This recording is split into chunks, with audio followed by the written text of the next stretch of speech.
আসসালামু আলাইকুম।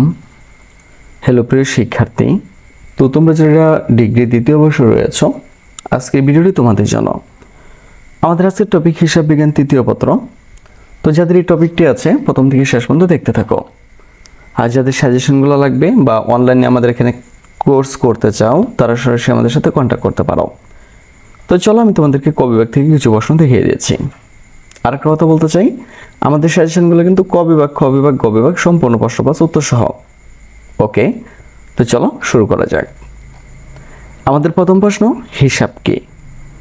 মনে রাখবা, লেনদেনকে যথাযথ শিরোনামে ও বিবরণী আকারে প্রকাশ করার প্রক্রিয়াকে হিসাব বলা হয়। আমাদের 2 নম্বর প্রশ্ন, হিসাব প্রক্রিয়া কি? প্রতিটি হিসাবকালে হিসাব সংক্রান্ত কার্যক্রমের পর্যায়ক্রমিক আবর্তনকে হিসাব প্রক্রিয়া বলা হয়। এরপর দেখো, GAAP কি অথবা সর্বজন স্বীকৃত হিসাব বিজ্ঞান নীতিমালা কি?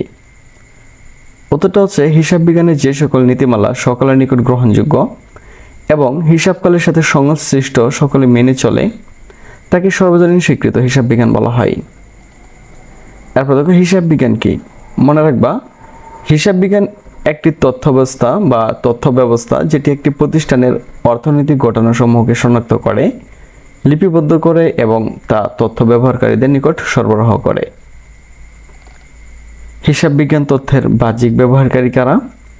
তো হিসাব বিজ্ঞান তথ্যের বাহ্যিক ব্যবহারকারী হলো বিবিধ পাওনাদার ও বিনিয়োগকারী, গবেষক, সরকার, ভোক্তা ও বণিক সংঘ, নিরীক্ষক আর হচ্ছে পরিকল্পনাকারী। এরপর দেখো, হিসাবের স্বাভাবিক জের কি? হিসাবের ডেবিট ও ক্রেডিট পাশের যোগফলের পার্থক্যকে হিসাবের স্বাভাবিক জের বলা হয়। আর্থিক হিসাব বিজ্ঞান কি? হিসাব বিজ্ঞানে যে ক্ষেত্র বিনিয়োগকারী, পাওনাদার ও অন্যান্য বহিস্থ ব্যবহারকারীকে অর্থনৈতিক ও আর্থিক তথ্যাবলী পর্যালোচনা করতে সহায়তা করে তাকে আর্থিক হিসাব বিজ্ঞান বলা হয়। এরপর দেখো, হিসাব বিজ্ঞানে ব্যবহৃত 3টি সি কি? উত্তরটা হচ্ছে, হিসাব বিজ্ঞানের 3টি সি হলো কস্ট, কনভার্সন, আর হচ্ছে কনসিস্টেন্সি। আর্থিক অবস্থার বিবরণী কাকে বলে? একটি নির্দিষ্ট হিসাবকাল শেষে ব্যবসায়ের আর্থিক ফলাফল জানার জন্য যে বিবরণী প্রস্তুত করা হয় তাকে আর্থিক অবস্থার বিবরণী বলা হয়। এরপর দেখো, আর্থিক বিবরণীর উপাদানগুলো কি কি? মনে রাখবা, আর্থিক বিবরণীর উপাদানগুলো হচ্ছে উদ্ধৃতপত্র, আয় বিবরণী, নগদ প্রবাহ বিবরণী ইত্যাদি। এরপর দেখো, বিপরীত হিসাব কি? যে হিসাব সংশ্লিষ্ট অন্য একটি হিসাবের ব্যালেন্সকে হ্রাস করে তাকে ওই সংশ্লিষ্ট হিসাবের বিপরীত হিসাব বলা হয়। হিসাব বিজ্ঞানের ধারণাগত কাঠামো কি? মনে রাখবা, হিসাব বিজ্ঞানের সাংবিধানিক তথ্য ও ব্যবহারিক নীতিমালাকে হিসাব বিজ্ঞানের ধারণাগত কাঠামো বলা হয়। এরপর দেখো, হিসাব চক্রের প্রথম ধাপ কি? তো হিসাব চক্রের প্রথম ধাপ হচ্ছে লেনদেন শনাক্তকরণ। অনুপার্জিত আয় কি? যে আয় অর্জিত হওয়ার আগেই আদায় করা হয় তাকে অনুপার্জিত আয় বলা হয়। জাবেদা কি? যে দৈনন্দিন হিসাবের বইতে সংগঠিত লেনদেন সমূহ প্রতিদিন তারিখের ক্রমানুসারে দুতরফা দাখিলা পদ্ধতি অনুযায়ী লিপিবদ্ধ করা হয় তাকে জাবেদা বলা হয়। দুতরফা দাখিলা পদ্ধতি কি? যে হিসাব রক্ষণ পদ্ধতির মাধ্যমে প্রতিটি লেনদেন ডেবিট ও ক্রেডিট দিক লিপিবদ্ধ করা হয় তাকে দুতরফা দাখিলা পদ্ধতি বলা হয়। সমন্বিত রমিল কি? সমন্বয় জাবেদা দাখিলা সমূহ সম্পন্ন করে এগুলো যেন খতিয়ান হিসাব প্রস্তুত করার পর পুনরায় খতিয়ান হিসাবের যে সমূহের যোগফলের বা যে সমূহের সাহায্যে যে রমিল প্রস্তুত করা হয় তাকে সমন্বিত রমিল বলা হয়। সমন্বয় দাখিলা কাকে বলে?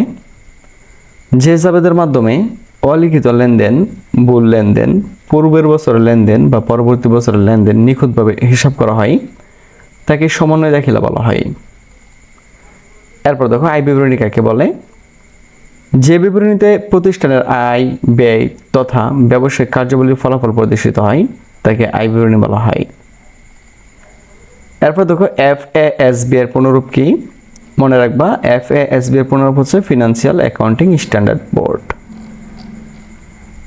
ওকে, এরপর দেখো, IFRS এর পুনরূপ কি? তো IFRS এর পুনরূপ হচ্ছে ইন্টারন্যাশনাল ফিনান্সিয়াল স্ট্যান্ডিং বা রিপোর্টিং স্ট্যান্ডার্ড। ICAB এর পুনরূপ কি? তো ICAB এর পুনরূপ হচ্ছে institute of chartered accounts of Bangladesh. এরপর দেখো রক্ষণশীলতা নীতি কি, ক্রয়মূল্য নীতি কি, এগুলো আমাদের সাজেশনে যেগুলো আছে, মানে আমাদের যে মেন সাজেশনটা সেখানে উত্তর দেওয়া আছে। এরপর দেখো পূর্ণপ্রকাশ নীতি কি, আর্থিক তত্ত্ব ব্যবহারকারীর নিকট ভিন্নতা ও ঘটনাকে স্পষ্ট করে প্রকাশ করার নীতিকে বলা হয় পূর্ণপ্রকাশ নীতি। প্ল্যান সম্পত্তি বা স্থায়ী সম্পত্তি কাকে বলে, যে সকল সম্পত্তি দীর্ঘমেয়াদের ভিত্তিতে ব্যবসায় ব্যবহৃত হয় তাকে স্থায়ী সম্পত্তি বা প্ল্যান সম্পত্তি বলা হয়।